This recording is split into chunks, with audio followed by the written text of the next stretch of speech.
So this is Kai's new collar. It's called a canny collar and it works in the same way as the rope. However, instead of pulling to one side and making the graze on his nose worse, it's got a softer material, and as you pull on the brace at the back, both of these pull at the same point in unison, pulling it a straight line on his nose rather than pulling the material to one side, creating a rubbing action. So I suggest that this is going to be the best collar for him, and as you can see, one-handed walk just as normal. So he's going to walk to heel nicely. Kai, sit and wait. Kai, sit and wait. Excellent, good boy, look at me.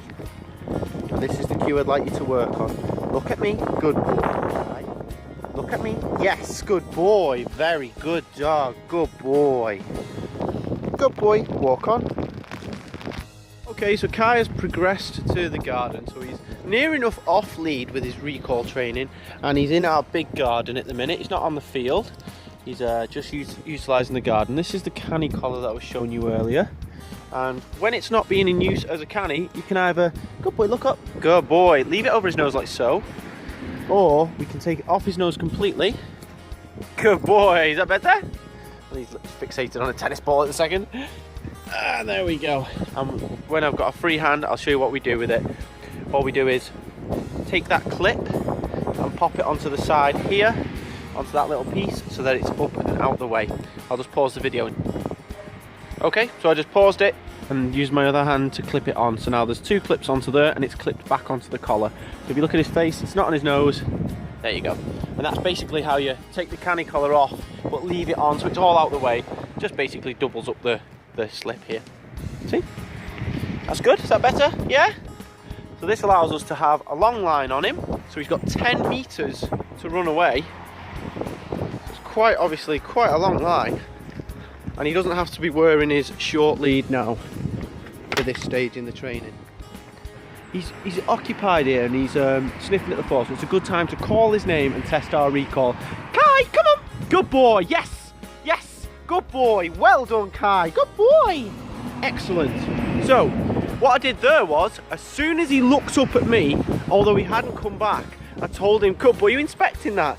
I told him he was a good boy, and that incited him to come to me more, to keep coming in my direction. The positive reinforcement that I was giving him for coming towards me, he was seeking that, and all he got when he got here was one of these. A little biscuit, just normal dog food, not even a special smelly treat, just normal dog food. Okay, so I'm going to continue to do that. Every time's not going to be a success, and when it's not a success, hopefully I'll be able to show you one that's not a success now, and I'll show you how we would use our long line. Kai, come on, good boy. Oh, he's too good at this game. Good boy, sit and wait. Very good, gentle. Good boy, thank you very much. Good boy. Okay, so I'm going to try and get him to not necessarily fail, but allow me to use the long line. So I'm going to throw the ball away, and then Kai, come on. He's not coming instantly, so I'll use the long line, just give it a little, there we go, he came back straight away near enough. Sorry, bud. So just use the long line like this. Basically, when he's not paying attention to us and he's not responding, we're going to give him the smallest of pulls on this just to get his attention. See that attention there? The attention changed. So watch his attention change. Kai, come on. Yes. All you're doing is breaking his concentration with it. The one thing you don't do is, for example, this, reeling him in with it, pulling him in and keep pulling it in, you know, so he has to physically come back.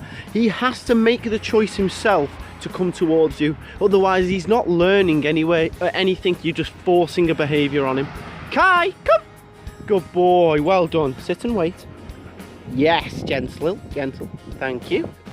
I just wanted to add how you can take the energy out of him whilst you're playing with him. Oh, here we go. So, tennis ball. 3 cues I want to use. We got drop, which he does on arrival anyway. We're going to reinforce it before the ball leaves his mouth. Ready and loose. So obviously sit, he already knows. So ready is we're going to throw this. Get ready. Come on, buddy. Get ready. Psych yourself up. We're going to throw this ball. Ready? Ready? Loose. And loose is go and get the ball. Good boy. Kai, come. Kai, come. Good boy. Drop. He already dropped it there. Good boy. See, because I'm holding a treat out for him as he's arriving, he's going to drop the ball, which is great. So as he gets to you, before he drops it, say drop, and he will instill in his mind that eventually when he gets to you, if you say drop, you want him to let go of the ball. If he doesn't, withhold the treat or withhold the praise. Just the key thing is to keep within a distance that you can just get your feet to the lead.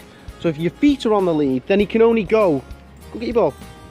He can only go so far. You know, he's only got that much distance realistically, and all you need to do then is walk down the lead to get to him at any point. Now once he's got to the end of the lead and he's stopped because your feet have stopped him on the lead, he's going to have something in his head, say, oh, what was that stopped me? And he'll look back and see you.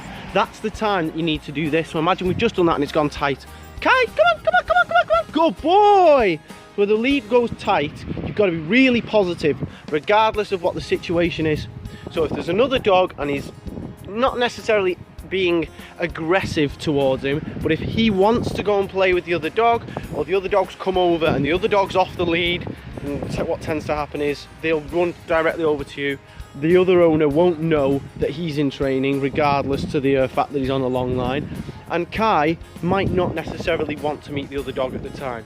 So what you're going to have to do there is get to Kai as soon as you possibly can and use positive reinforcement with him to get him to come to you. So Kai, come on, come on, good boy. Yes, Kai, good boy. Yes.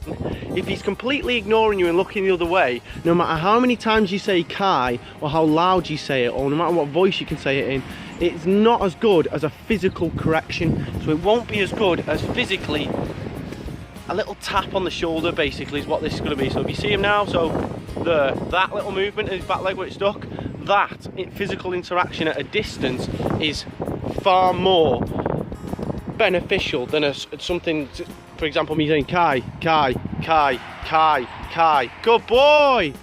The little touch would have done that in one, and that's all I wanted to point out with that. Okay, good boy Kai, done really well. So you following me for a treat here, a good boy. Yeah, so take treats out with you, take your long line out with you, take a ball and have some fun with him. So yes, that's where he's up to. I just wanted to add that little bit to the video for you so that you could work him in the morning, get some energy out of him, because that's mainly what it is. I wouldn't be too worried about him around other dogs as long as he's on this long line, as long as you feel as though you can get hold of it. I'm not saying you have to keep hold of the long line all the time. All I think is that as long as the other dogs aren't approaching him directly, then you don't need to keep hold of it. If you're in your own corner of the field, all you need to do is pop your foot on it, and then if he goes to run in any other direction, he's only got a few feet, then you can instantly take the rope off him just by walking up it. Before you know it, you're right on your dog, and you can get your hand to him before anything happens to him, because he's too cute to let anything happen to him, aren't you, mate? Okay, so that's essentially the way I would use his long line in his training when he's not with us.